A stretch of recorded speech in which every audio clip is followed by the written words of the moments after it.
አክሱም በሰሜን ኢትዮጵያ ተራሮች ላይ በክብር የተቀመጠች ጥንታዊት ከተማ። አይናችሁን ጨፈን አድርጋችሁ ይህችን ከተማ በምናባችሁ ሳሏት። የንጋት ፀሐይ ብርሃን በቀስታ ተራራውን ሲያቅፍ ነጭ ጉም በረጃጅሞቹ እና በግዙፎቹ የአክሱም ሐውልቶች ላይ እንደ ሲሻሽ ተከናንቦ ይታያል። ማለዳው እጅግ ጸጥተኛና ሰላማዊ ነው። በአየሩ ላይ የንጹህ ዕጣን ትሽታ ይንሳፈፋል። ከሩቅ የካህናት ጸሎት ድምፅ ከቀዝቃዛው የጠዋት ነፋስ ጋር ተዋህዶ ጆሮን ይዳብሳል። ሁሉ ነገር እርጋታን የተላበሰ ነው። ነገር ግን በዚህች ጸጥተኛና ቅድስት ከተማ እምብርት ውስጥ አንድ ታላቅና ዓለምን ያስገረመ ምስጢር በክብር ተቀምጧል። ብዙ ጊዜ ሰዎች ራሳቸውን የሚጠይቁት ምናልባትም እናንተ ማስባችሁት የምታውቁት አንድ ትልቅ ጥያቄ አለ። እንዴት የዓለማችን ታላቁና እጅግ የተፈለገው ቅዱስ ንዋይ የሙሴ ጽላት የሚገኝበት ታቦተ ጽዮን ከታሪክ መዛግብት ውስጥ በድንገት ተሰውሮ ከኢየሩሳሌም ጠፍቶ በዚህ በኢትዮጵያ ከፍተኛ ተራሮች መካከል የዘላለምና የሰላም ማረፊያውን ሊያገኝ ቻለ? ይህ ጥያቄ ለዘመናት የታሪክ ተመራማሪዎችን ሲያጠያይቅ ዓለምን ሲያስገርም የኖረ ነው። ሌሎች የዓለም ክፍሎች ይህንን ቅዱስ ታቦት የት ገባ ብለው ሲፈልጉ፣ እዚህ አክሱም ውስጥ ግን በጸጥታና በታላቅ ክብር ተጠብቆ ይኖራል። ዛሬ በዚሁ የዕጣን ሽታ እና የጸሎት ድምፅ ታጅበን የዚህን ታላቅ ጥያቄ መልስ በቀስታ እንቃኛለን። ዘና በሉ። ትንፋሻችሁን ወደ ውስጥ ስቡ። የጥንቷን አክሱም ሰላማዊ አየር በምናባችሁ ተካፈሉ። በዚህች በጭጋግ በተሸፈነችው ውብ ማለዳ የዘመናት ምስጢር የሆነውን የጽዮንን ጉዞ አብረን እንጀምራለን። ታቦተ ጽዮን የዓለማችን እጅግ ቅዱስ የሆነው ንዋይ እንዴት ከኢየሩሳሌም ወጥቶ ወደ ኢትዮጵያ ተራሮች ሊመጣ ቻለ? ይህን ዘወትር የምንጠይቀውን ጥያቄ ለመመለስ ከታቦቷ መምጣት በፊት ወደ ተደረገው ሌላ ታላቅ እና ጸጥታ የሰፈነበት ጉዞ መመለስ አለብን። ዘመኑ ከክርስቶስ ልደት በፊት ጥንታዊ ጊዜ ነው። ጸጥታ በሰፈነበት ሰፊ በረሃ ላይ ማለቂያ የሌለው አሸዋ በጨረቃ ብርሃን ሲያንጸባርቅ በዓይነ ሕሊናችሁ ተመልከቱ። ከላይ ሰማዩ በደማቅ ከዋክብት ተሞልቷል። ንፋሱ ለስላሳና ቀዝቃዛ ነው። በዚህ ጸጥታ የሰፈነባት ሌሊት የሳባ ንግሥት ማክዳ በታሪክ የማይረሳውን ረጅሙን ጉዞን ተይዘዋል። የግመሎቹ እርምጃ በለስላሳው አሸዋ ላይ ሲያርፍ የሚፈጥረው ቀስተኛና ቋሚ ምት እንደ ሩቅ የልብ ትርታ ያረጋጋል። የሌሊቱን ዝምታ የሚሰብረው የቃጭል ድምፅ እና የነፋሱ ሹክሹክታ ብቻ ነው። በጭነታቸው ላይ ያሉት የኢትዮጵያ ምርጥ ቅመማ ቅመሞች፣ ንጹሕ ወርቅ፣ ዕጣንና ከርቤ መዓዛ በአየሩ ላይ ተበትኖ አካባቢውን አውዶታል። ንግሥት ማክዳ ይህን ሁሉ ርቀት አቋርጣ የምትጓዘው ለምን ነበር? ታቦቷ ወደ አክሱም እንድትመጣ የመጀመሪያው ምክንያት የሆነው ይሄው የንግሥቲቱ ጥልቅ ፍላጎት ነበር። እሷ የምትፈልገው ተጨማሪ ቁሳዊ ሀብት አልነበረም። ልቧ የተጠማው ጥበብን ነበር። የንጉሥ ሰሎሞንን ጥበብ ለመስማት፣ የእውቀት ብርሃንን ለመፈለግ በከዋክብት ብቻ እየተመራች ወደ ኢየሩሳሌም ተጓዘች።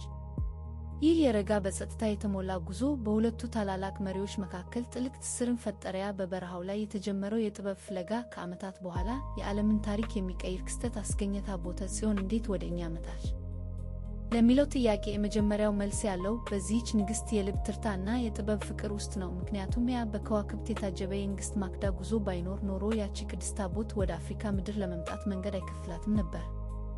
ታላቋ ታቦተ ጽዮን ያለምንም የጦርነት ድምፅ፣ ያለምንም የሰይፍ ግጭት እንዴት ከኢየሩሳሌም ታላቁ ቤተ መቅደስ በጸጥታ ወጥታ ወደ ኢትዮጵያ መጣች? ይህ ጥያቄ የብዙዎቻችንን አእምሮ ሲያንከራትት የኖረ ጥልቅ ምስጢር ነው። መልሱ የሚገኘው በዚያች ጸጥተኛና ሰላማዊ ሌሊት ውስጥ ነው። የንግሥት ማክዳና የንጉሥ ሰሎሞን ልጅ ቀዳማዊ ምኒልክ ወይም እብነ ሐኪም አድጎ ጎልማሳ ሲሆን አባቱን ለማየት ወደ ኢየሩሳሌም ተጓዘ። በአባቱ ዘንድ በታላቅ ፍቅርና ክብር ተቀባይነትን ቢያገኝም የልቡ ትርታ ግን ወደ እናቱ ሀገር ወደ ኢትዮጵያ ደጋማና ቀዝቃዛ ተራሮች ይመራው ነበር። ንጉሥ ሰሎሞንም ልጁ ወደ ሀገሩ ሲመለስ የእስራኤል ታላቅ አዳምዋል። ግን ከሰው ልጅ አስተሳሰብ በላይ የሆነ ሌላ መለኮታዊና ጸጥተኛ ዕቅድ ተዘጋጅቶ ነበር። ያች ታሪካዊት ሌሊት እጅግ የረገበች ለስላሳ የሌሊት ነፋስ የሚነፍስባት ነበረች። የሰማይ ከዋክብት በኢየሩሳሌም ላይ እንደ ብሩህ ሻማ ሲያበሩ፣ ከተማዋ በሙሉ በጥልቅና በሰላማዊ እንቅልፍ ተውጣ ነበር። የጦር መሳሪያ ጩኸት፣ የሰይፍ ግጭት ወይም የጥበቃዎች ሁከት አልነበረም። ሁሉም ነገር በመለኮታዊ ጸጥታ ታስሮ ነበር። በዚህ ጥልቅ ሰላም ውስጥ ካህናቱ ታቦተ ጽዮንን በታላቅ ክብርና ጥንቃቄ አነሷት። እንደ ማለዳ ነፋስ ሽውታ፣ ያለምንም የኮቴ ድምፅ ታላቋ የቃል ኪዳኑ ታቦት ከቤተ መቅደሱ ወጣች። ይህ ጉዞ የኃይልና የጦርነት ሳይሆን የሰላምና የመለኮታዊ ፈቃድ ጉዞ ነበር። በከዋክብት ብርሃን እየተመሩ በጸጥታ ወደ ደቡብ አቅጣጫ ወደ አዲሱ ማረፊያቸው ረዥሙና ሰላማዊ ጉዞ የምታደርገውን ቅዱስ ጉዞ በዚያች ጸጥተኛ ሌሊት ጀመረች። ታቦተ ጽዮን እንዴት ይህንን የመጨረሻ ማረፊያዋን መረጠች? ከረዥሙና አድካሚው የበረሃ ጉዞ በኋላ ምኒልክና አጃቢዎቹ ወደ ኢትዮጵያ ደጋማና ለምለም አካባቢዎች ሲደርሱ የተፈጥሮ ገጽታው ራሱ ሙሉ በሙሉ ተቀየረ። ይህ ታላቅ ምስጢር ለምን በዚህች ምድር ተደበቀ ብለን ለምናነሳው ጥያቄ ተፈጥሮ ራሱ በዝምታ መልስ የሚሰጥ ይመስላል።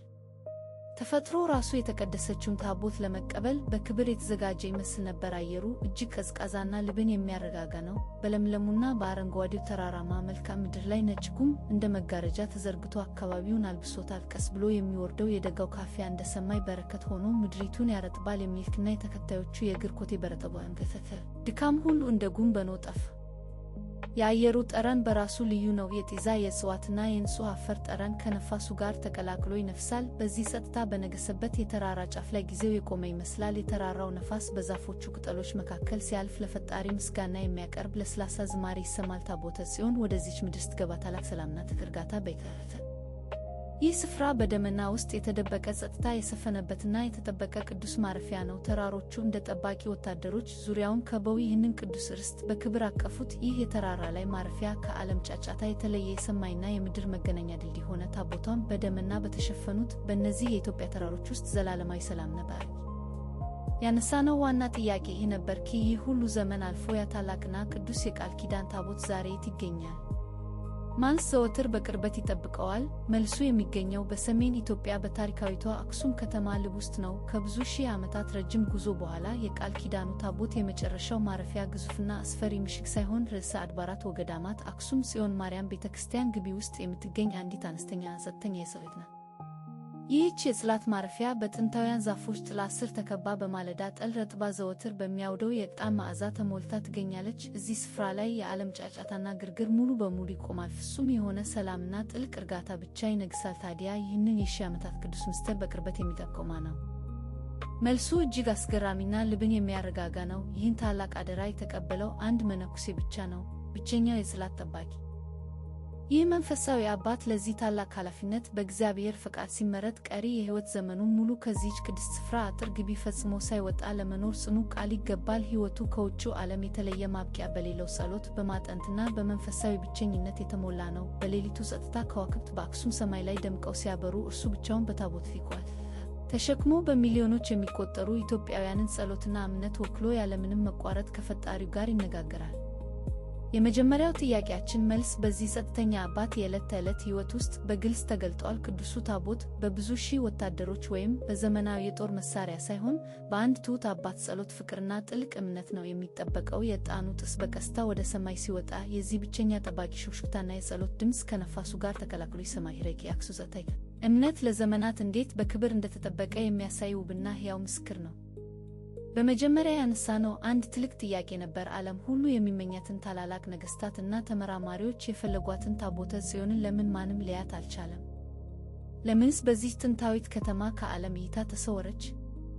የዚህ ምስጢር መልስ አሁን በዚህ በሌሊቱ ጸጥታ ውስጥ ጎልቶ ይሰማናል። ይህች የተቀደሰች ታቦት በዓለም ጫጫታና ሁከት ውስጥ መገኘት አላስፈለጋትም። ረፍት የለሹ የሰው ልጅ የማወቅ ጉጉት የእሷን ጸጥታ ሊያውከው አይገባም። እሷ የፈለገችው ከብዙ ሺህ ዘመናት አድካሚ ጉዞ በኋላ ለዘላለም በሰላም የምታፈትን ጸጥተኛ ተከታታይ።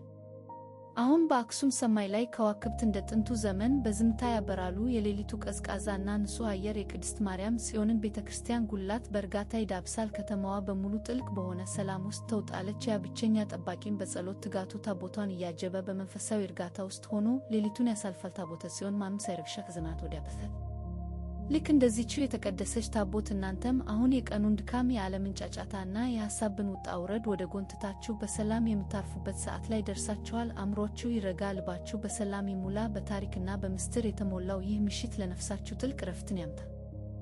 ፈጣሪ የሰላም ሌሊት ያድላችሁ፣ ህልማችሁ የሰመረ፣ እንቅልፋችሁም የጣፈጠ ይሁን። ይህን የትውልድ ታሪክ በጸጥታ አብራችሁኝ ስላዳመጣችሁ ከልብ አመሰግናለሁ። ወደፊትም ሌሎች የሀገራችንን ጣፋጭ ታሪኮችና ትውፊቶች በተረጋጋ መንፈስ እንድንካፈል የአራፊክስ ቤተሰብ ለመሆን ሰብስክራይብ ማድረግን አትርሱ። አሁን ግን አይኖቻችሁን በእርጋታ ጨፍኑ። ደህና ደሩታ።